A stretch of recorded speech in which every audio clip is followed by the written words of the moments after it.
산부인과에서 어린 아이가 태어났습니다. 건강한 아이가 태어났습니다.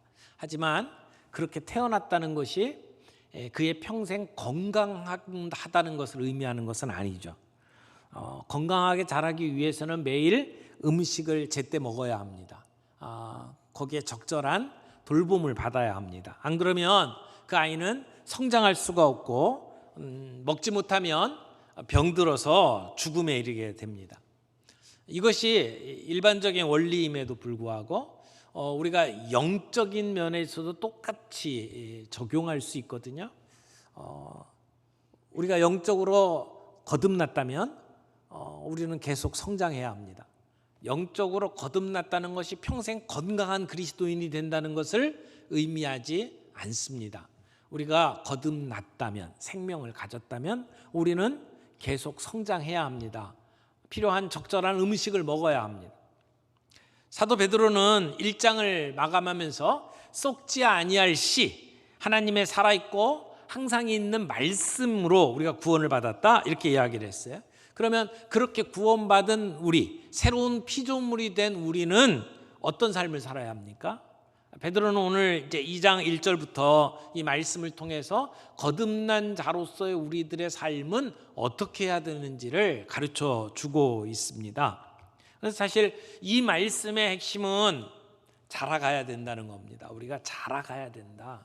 그래서 베드로 전서, 베드로 후서를 쓰면서 베드로 후서 제일 마지막 끝에 보면 베드로 후서 3장 18절에 보면 이렇게 얘기하죠. 오직 우리 주 곧 구주 예수 그리스도의 은혜와 저를 아는 지식에서 자라가라. 제일 마지막에 주시는 권면이 자라가라는 말이에요. 예수 믿고 처음 신앙생활을 시작하는 사람에게만 주는 말이 아니에요. 어린 아이들에게만 주는 얘기가 아니에요. 모든 그리스도인들이 주님 앞에 설 때까지 우리는 자라가야 합니다. 우리 주 예수 그리스도의 은혜와 저를 아는 지식에서 우리는 자라가야 합니다. 그런데 어떻게 자라느냐? 그 자라가는 방법에 대해서 오늘 베드로가 우리에게 이야기를 합니다.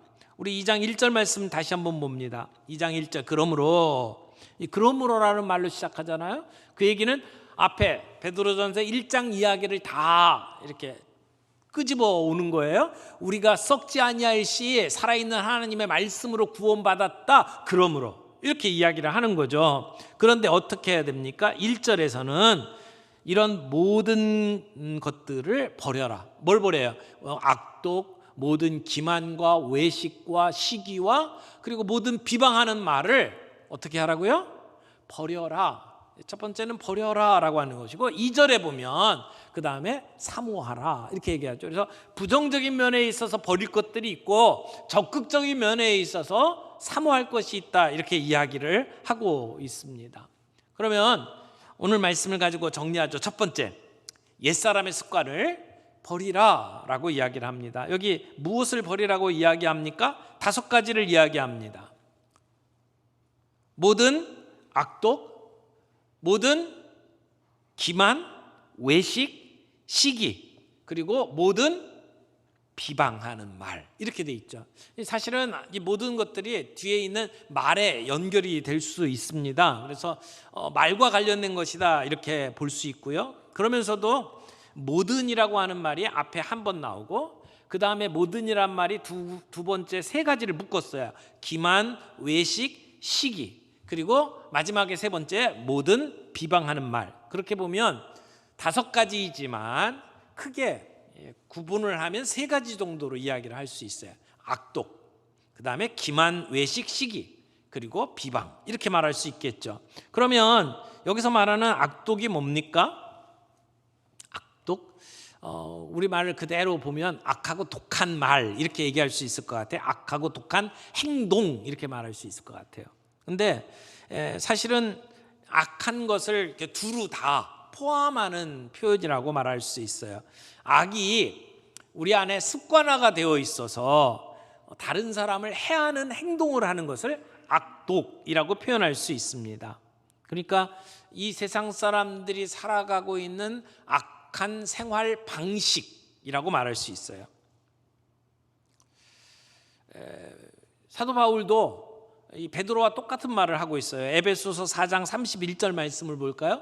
여기에도 이렇게 이야기를 합니다. 그러므로 모든 악독과 노함과 분냄과 떠드는 것과 비방하는 것을 모든 악의와 함께 버리고, 바울도 베드로와 똑같은 이야기를 하고 있어요.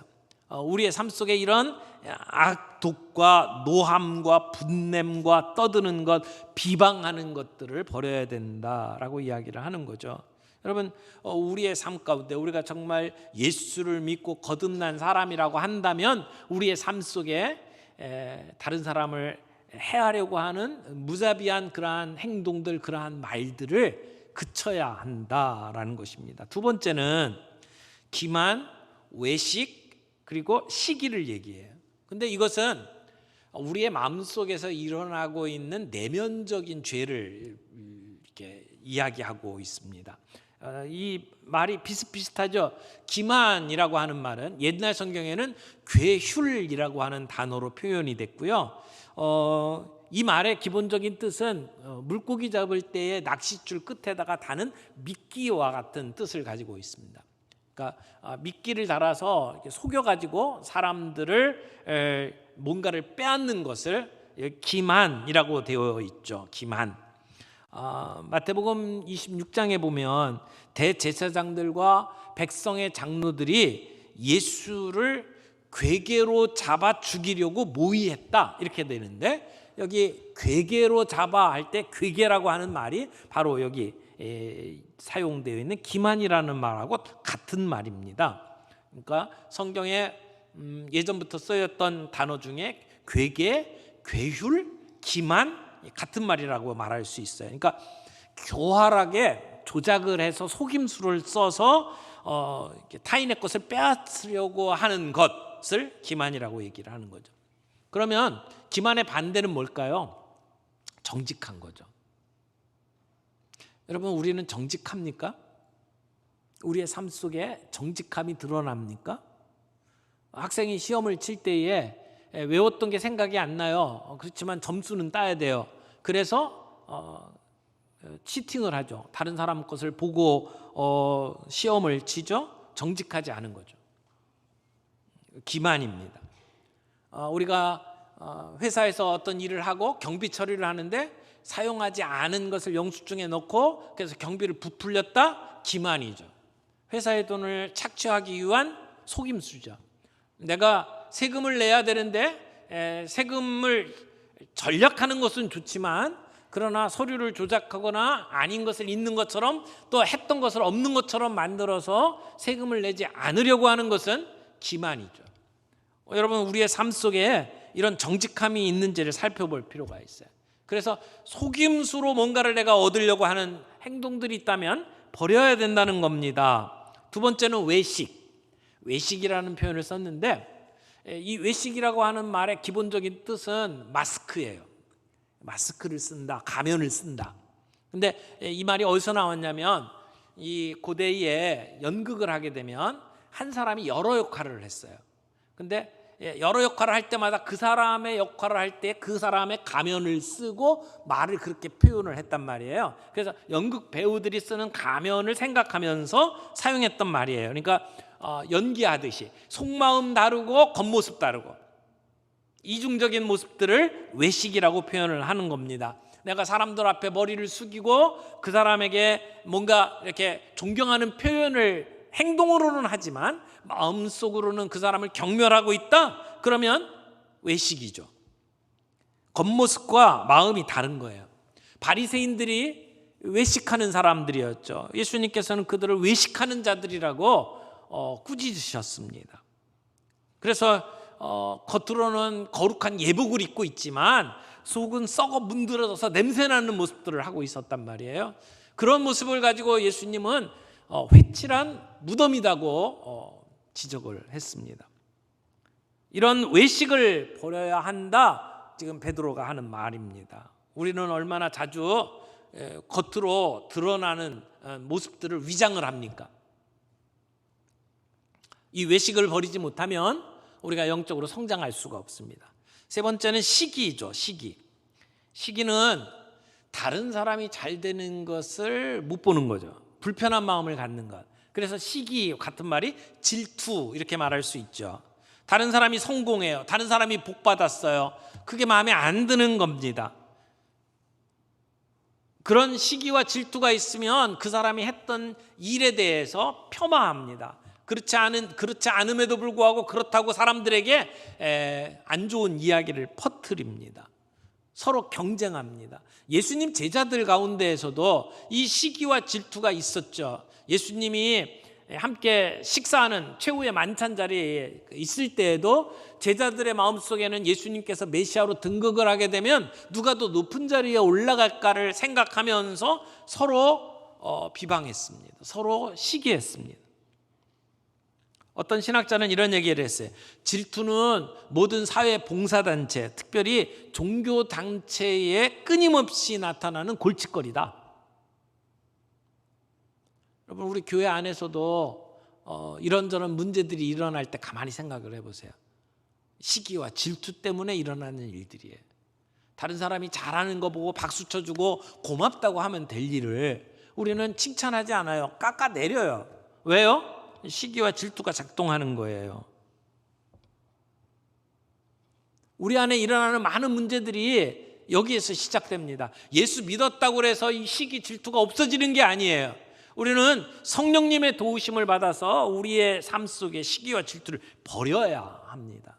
그래야 영적으로 성숙해 가는 거예요. 교회 안에 직분을 받고 오랜 신앙생활을 했다고 하면서도 이거 못 버리는 사람들이 있어요. 나이가 많이 든 것과 성숙한 건 달라요. 예수를 믿은 지 오래된 것과 영적으로 자란 것은 달라요. 여러분, 오래 신앙생활 했습니까? 그만큼 성숙하셨습니까? 세 번째 그 카테고리를 보면 비방하는 말이라고 돼 있어요. 비방하는 말. 이것은 말을 통해서 다른 사람들을 중상모략하는 것, 악담을 하는 것. 이렇게 비방하는 그 밑바닥에는 아까 이야기했던 시기와 질투가 작동하는 경우가 대부분입니다. 남이 잘 되는 것을 싫어해서 그 사람을 비방하고 헐뜯는 경우들이 많이 있죠. 사실 이 초대교회 당시에 그 성도님들을 대부분 이런 어려움을 당했어요. 세상 사람들이 예수 믿는 사람 보면서 아주 악담을 퍼뜨렸죠. 그리고 있지도 않은 말을 했죠. 성찬식을 하는 모습을 보면서 살과 피를 먹는다, 식인종이다, 이런 소문을 퍼뜨렸고, 그리고 함께 애찬을 나누며 서로가 형제 자매라고 하는 모습을 보면서 가정을 깨트리는 사람들이다, 이렇게 악담을 퍼부었습니다. 그런데 그렇게 사람들에게 시기와 질투, 모함을 받고 살아가는 그리스도인들이 똑같이 교회 안에서 다른 사람들 향해서 시기하고 질투하고 그리고 비방하는 말을 하면 되겠느냐라고 하는 것이죠. 여러분들이 세상 사람들하고 똑같이 그렇게 행동하면 안 된다. 비방하는 말을 버려라 라고 이야기를 하는 겁니다. 우리는 누군가의 약점을 이야기하기를 즐겨해요. 다른 사람들을 비난하고 그 문제의 원인이 그 사람에게 있다고 이야기하는 것을 참 좋아합니다. 그래서 늘 우리가 알고 있는 어떤 사람들, 정치인이라든지 또는 우리 주변에 있는 어떤 유명한 사람들의 이야기를 하면서 그 사람들을 비난하는 것 즐겨 하잖아요. 잠언은 이렇게 이야기합니다. 잠언 18장 8절에 보면 남의 말하기를 좋아하는 자의 말은 별식과 같아서 뱃속 깊은 데로 내려가느니라. 별식이래요. 오래간만에 먹는 특별한 음식. 근데 메시지 성경에 보니까 이 말씀을 이렇게 번역을 했어요. 험담에 귀 기울이는 것은 싸구려 사탕을 먹는 것과 같다. 그런 쓰레기를 정녕 뱃속에 넣고 싶으냐, 이렇게 번역을 했습니다. 여러분, 다른 사람의 험담을 듣는 것은 불량식품을 먹는 것과 같다. 정크푸드라고 그러죠. 먹어서 건강에 아무런 도움이 안 되는 음식. 옛날에 그 학교 앞에서 늘 아이들한테 팔았던 그 과자나 음식들이 대부분 이 불량식품들이었습니다. 근데 다른 사람의 이야기에 험담을 듣고 거기에 귀를 기울이는 것이 불량식품과 같다는 겁니다. 참된 친구는 친구의 약점을 들춰내지 않습니다. 차라리 그 약점을 덮어주죠. 여러분의 이야기 속에 여러분은 다른 사람의 허물을 들춰내고 그것을 사람들에게 이렇게 나누는 일을 즐겨합니까? 그러면 우리는 남을 비방하는 죄를 짓는 거죠. 그런 습성에 빠져 있다면 오늘 우리는 이 베드로의 말씀에 귀를 기울여야 합니다. 비방하는 말을 버려야 합니다. 비방을 없애셔야 합니다. 남의 뒤에서 그를 험담하기보다는 그를 사랑으로 감싸주어야 합니다. 허물이 보입니까? 그를 위해서 기도해 주어야 합니다. 우리가 버려야 될 것에 대해서 베드로가 이야기를 하죠. 우리가 거듭났다라고 하는 얘기는 우리가 하나님 안에서 한 가족이 되었다라고 하는 이야기입니다. 그분이 우리의 아버지가 되셨다라고 하는 얘기죠. 그렇다면 우리에게 걸맞지 아니한 이러한 모습들을 우리는 버릴 줄을 알아야 합니다. 악독, 기만, 외식, 시기, 그리고 비방하는 말은 버리십시오. 여러분에게 한번 이 말씀을 비추어 보세요. 적용을 좀 해보십시오. 여러분의 삶 속에 가장 문제가 되는 부분은 무엇입니까? 이 5가지가 하나도 안 걸리는 사람 없을 거예요. 다 있어요. 저도 있고 여러분도 있어요. 우리가 다 알잖아요.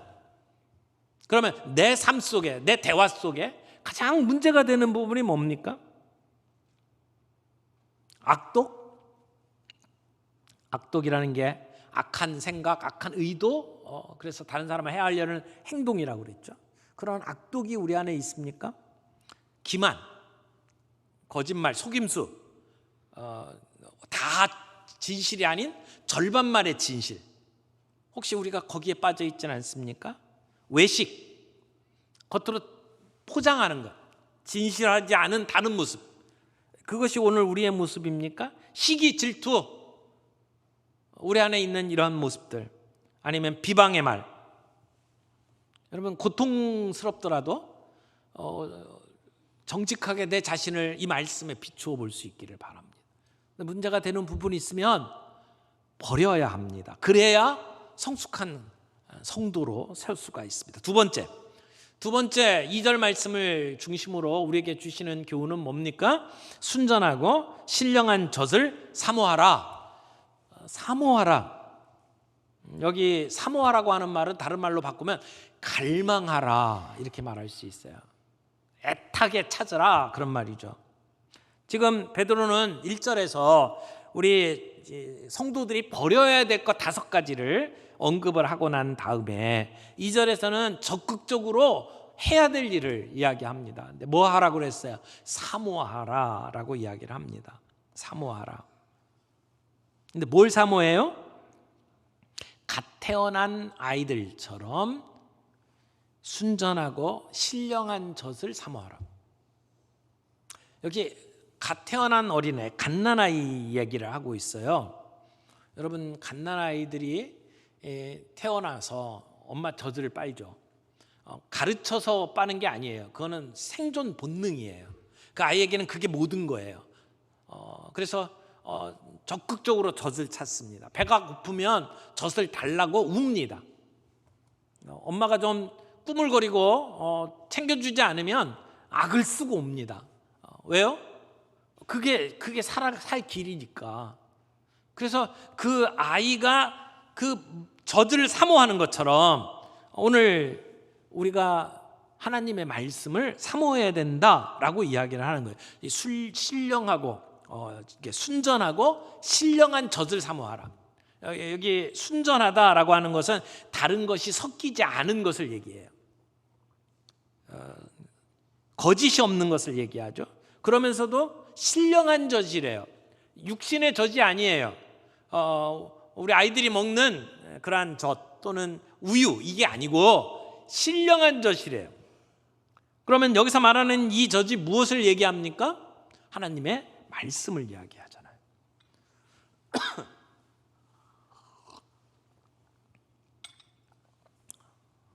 우리가 거듭난 것이 썩지 아니할 하나님의 말씀으로 이루어졌어요. 뿐만 아니라 우리가 자라기 위해서는 순전하고 신령한 젖을 먹어야 된다라고 이야기를 합니다. 오늘 우리가 그 젖을 그렇게 사모하고 있는지를 한번 살펴보십시오. 여러분에게 스스로 한번 물어보세요. 나는 젖을 사모하고 있느냐? 먹고 싶다라고 하는 그 감정을 식욕이라고 그러죠. 식욕. 여러분의 하나님의 말씀에 대한 식욕이 있나요?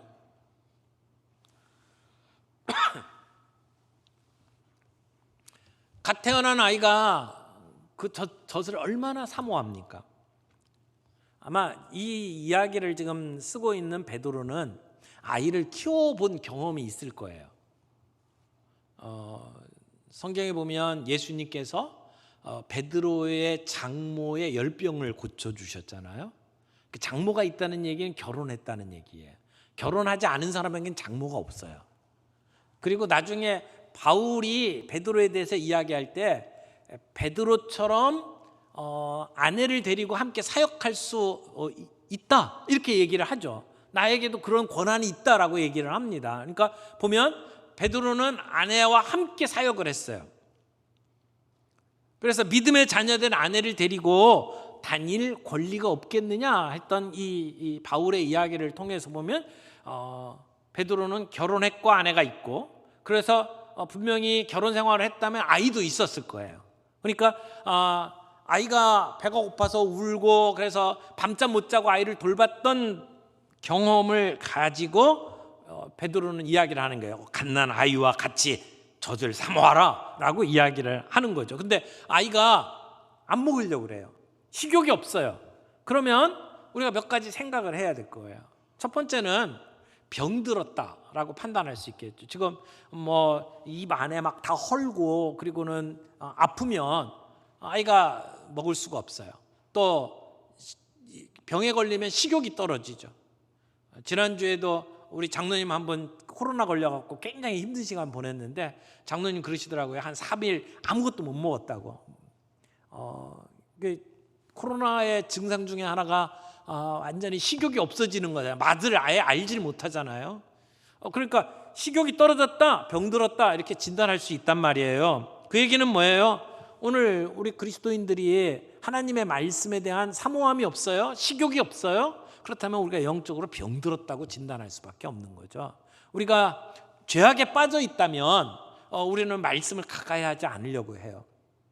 그래서 오늘 우리가 하나님의 말씀에 대한 간절함, 그래서 말씀 앞에 서려고 하던 의욕이 없다, 우리는 분명히 문제가 있구나라고 진단을 해야 됩니다. 근데 또 하나의 다른 경우들이 있을 수 있어요. 뭐냐면 밥 먹는 거 대신에 다른 걸 먹고 있는 사람, 대용품을 먹고 있는 사람. 그러면 아이스크림을 먹고 난 사람이 식사 제대로 합니까? 못하죠. 우리 아이들에게 간식 주고 과일 주고 뭐 이렇게 먹을 거 잔뜩 준 다음에 밥 먹어라 했을 때 식욕이 없을 수 있어요. 별로 좋지도 아니하고 나에게 이익을 주는 것도 아닌 것을 내가 먹고 채웠을 때에 우리는 식사를 못해요. 영적으로도 마찬가지. 하나님의 말씀에 대한 식욕이 없어요. 다른 걸 너무 많이 먹은 거예요. 너무 많은 걸 머릿속에 집어넣은 거예요. 드라마에 빠져 있나요? 식욕이 떨어지게 돼 있습니다. 너무 다른 것들을 읽고 그것을 소화하느라고 거기에 몰두해 있나요? 말씀에 대한 갈증이 없을 수 있어요. 여러분, 우리의 삶 속에 하나님의 말씀을 대신하는 다른 것들로 채우고 있는지 한번 점검해 보실 수 있기를 바랍니다.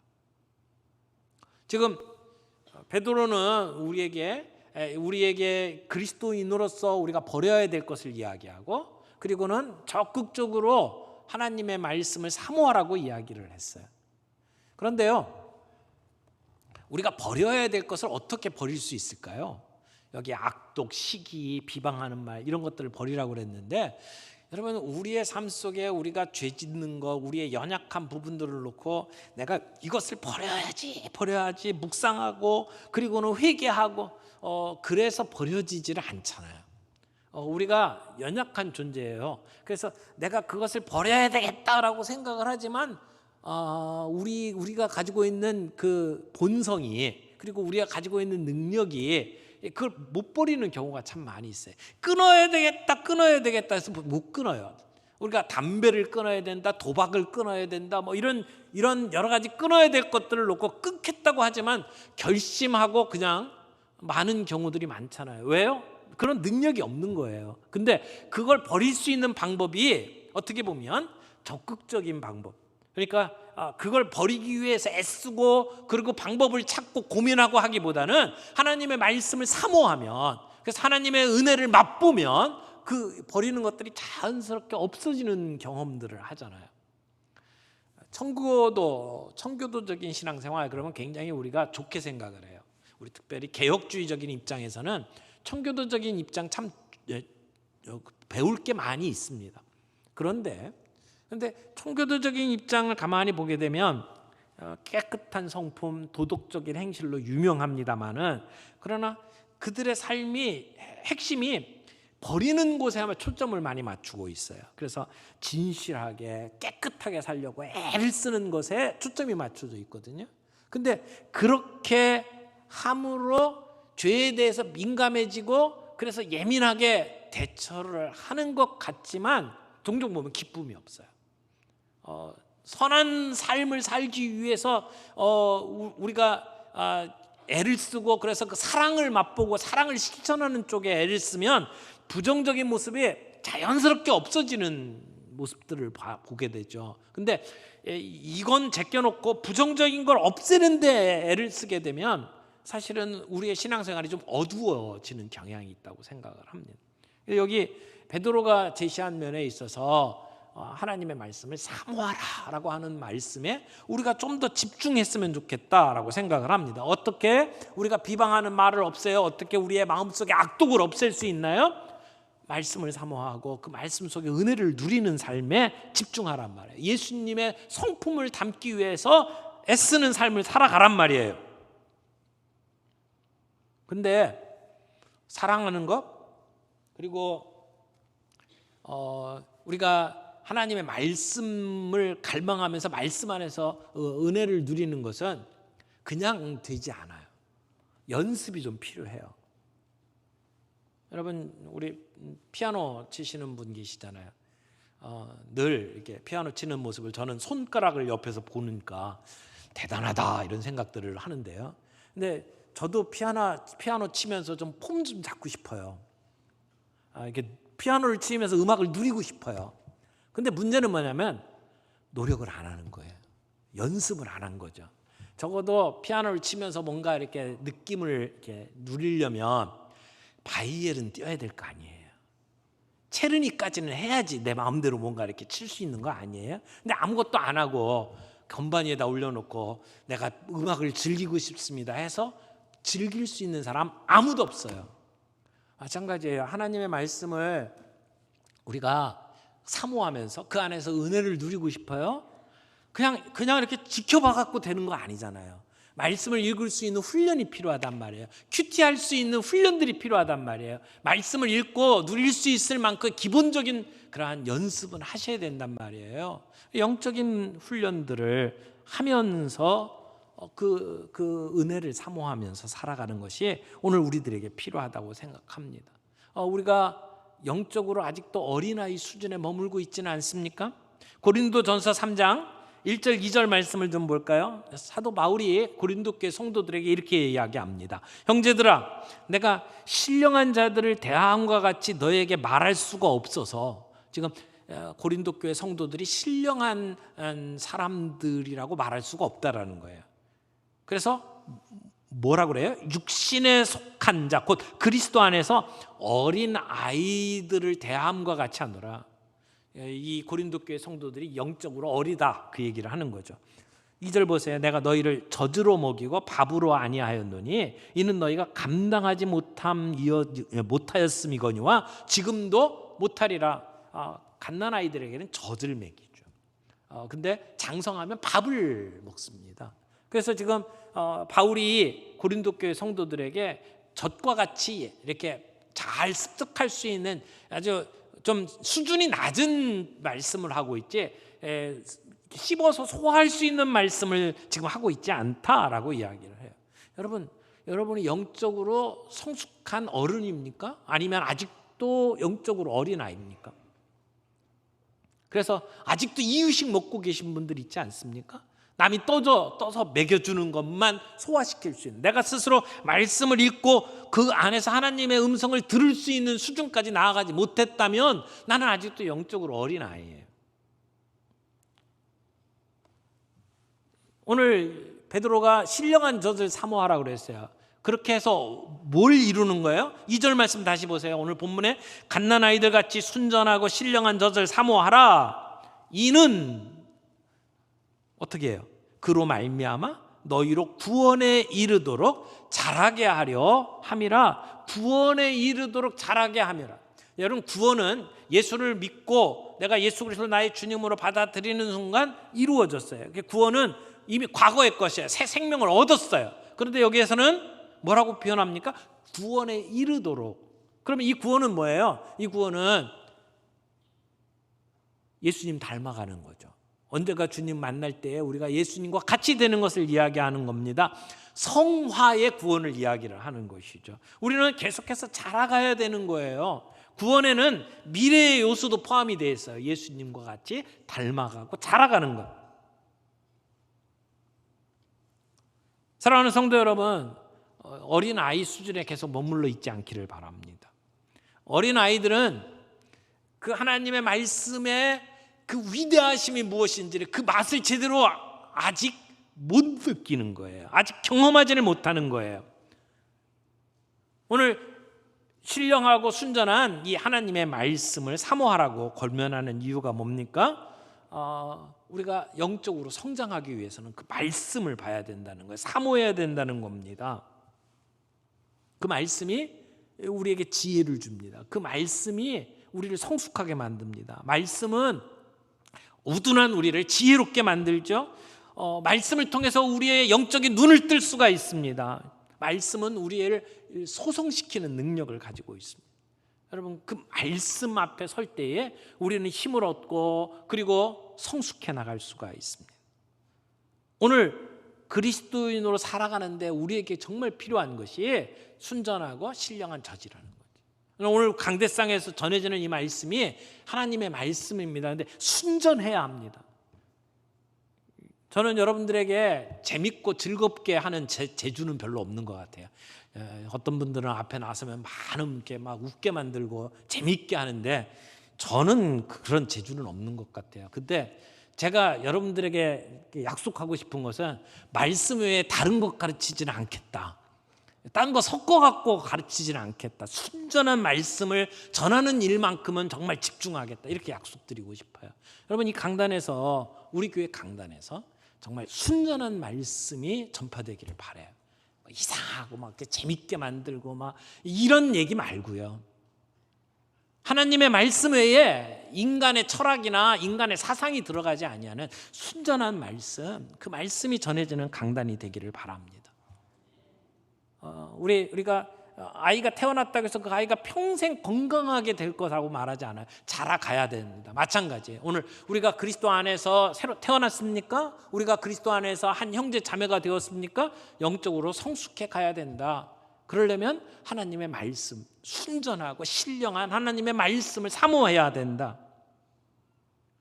우리 세 번째 좀 생각을 해보죠. 은혜의 샘플들을 기억하라. 여러분, 3절 말씀에 이렇게 이야기합니다. 너희가 주의 인자하심을 맛보았으면 그리하라. 주의 인자하심을 맛보았으면 그리하라. 이 말씀은 시편 말씀을 인용한 거예요. 시편 34편 8절 말씀입니다. 우리 같이 좀 볼까요? 시편 34편 8절 다 같이 읽겠습니다. 너희는 여호와의 선하심을 맛보아 알지어다. 그에게 피하는 자는 복이 있도다. 여러분, 이 시편 34편은 다윗이 아비멜렉 앞에서 미친 채 하다가 쫓겨나서 지은 시라고 알려져 있습니다. 지금 다윗은 이스라엘의 왕으로 부름을 받았습니다. 그런데 아직 그런 위치를 확보하지 못했어요. 그래서 광야로 들판으로 이렇게 쫓겨다니고 있습니다. 심지어 다른 나라 왕에게 가서 미친 채 하면서 목숨을 구걸해야 되는 그러한 상황 속에 있었습니다. 그때 이 다윗이 하는 고백을 보세요. 너희는 여호와의 선하심을 맛보아 알지어다. 여러분, 여기에 강조점은 선하심이 아니라 사실은 여호와에 있어요. 주님에게 있어요. 주님을 맛보면 주님의 선하심, 주님의 긍휼하심, 그 주님의 친절하심, 주님의 그 위대하심을 우리가 맛볼 수 있어요. 여러분은 주님과 어떤 관계를 맺고 있나요? 그 주님을 통해서 뭘 맛보셨나요? 신앙생활하면서 정말 그 주님의 위대하심, 그 주님의 사랑, 그 주님의 친절하심을 맛보셨나요? 맛본 사람들은요, 그 맛을 아는 사람은 또 찾아요. 어렸을 때 엄마가 해줬던 그 맛을 기억하는 사람은 나이가 가면 갈수록 그 맛을 찾아요. 하나님의 말씀을 사모하고 갈망하는 사람들은 그 안에서 그 하나님의 선하심을 맛보고 알아요. 그 맛보고 아는 사람들은 점점 더 갈망하게 돼 있어요. 신앙생활에 아주 그 역설적인 진리가 뭐냐면 우리가 하나님의 말씀을 갈망하잖아요. 그러면 그 안에서 하나님을 알게 되고 하나님의 선하심, 하나님의 그 친절하심, 하나님의 사랑을 우리가 맛보아 알아요. 근데 맛보아 알면 그걸로 만족하고 끝나는 게 아니에요. 만족하면 만족할수록 또 먹고 싶어요. 그래서 하나님의 말씀을 더 갈망하게 되죠. 이게 은혜의 선순환이라고 말할 수 있어요. 여러분들이 그런 맛을 보고 그 맛을 또 추구하면서 하나님의 말씀을 갈망하고 있나요? 맛을 본다라고 하는 그 이야기를 하면 늘 생각나는 아이스크림 집이 있어요. 거기 가가지고 이렇게 보면 아이스크림이 그냥 굉장히 많잖아요. 숫자도 내가 이름을 기억할 수 없을 정도로 많아요. 근데 뭘 먹어야 될지 모를 때는 그 점원을 불러가지고 물어봅니다. 저 맛 좀 보게 해주세요. 그러면 이렇게 딱 찍어갖고 맛보게 해줘요. 그래서 이렇게 맛을 볼 수 있죠. 이름도 아주 희한한 이름들 많아요. 엄마는 외계인 이런 것도 있고요. 체리 주빌레, 아몬드 봉봉 이런 것들이 있는데 먹고 싶으면 그 맛을 보면 돼요. 근데 정말 맛있으면 나 적어주세요. 그렇게 얘기하잖아요. 맛보아 아는 거예요. 그 맛을 본 사람들은 또 먹고 싶거든요. 여러분, 우리가 신앙생활하면서 그 하나님의 말씀을 갈망하고 그 가운데 묵상하고 큐티하고 또 설교를 듣고 그런 가운데 말씀의 의미를 깨닫고 그래서 하나님이 어떠하신 분인지를 맛보아 알죠? 그러면 더 사모하게 돼 있단 말이에요. 더 갈망하게 돼 있단 말이에요. 갈망하면 또 주님의 그 은혜를 맛보아 아는 기회가 생기는 거죠. 사랑하는 성도 여러분, 이 은혜가 여러분들에게 있기를 바랍니다. 이 신앙생활 한다고 하면서 하나님의 말씀에 대한 식욕이 전혀 없이 그냥 일주일에 한 번 성경책 들고 왔다가 집에 톱만에 얹었다가 그 다음에 올 때 또 털어가지고 먼지 털고 나오는 수준이라면 우리의 영적인 그 수준이 아직도 어린아이 수준일 수밖에 없다는 것을 기억하기를 바랍니다. 맛보아 아는 수준까지 가기를 바랍니다. 그래서 하나님의 말씀을 사모하고 그래서 맛보아 알고 그래서 더 갈망하고 그래서 더 성숙해가고 이런 신앙생활의 재미 그런 은혜를 경험할 수 있는 저와 여러분들이 되기를 바랍니다.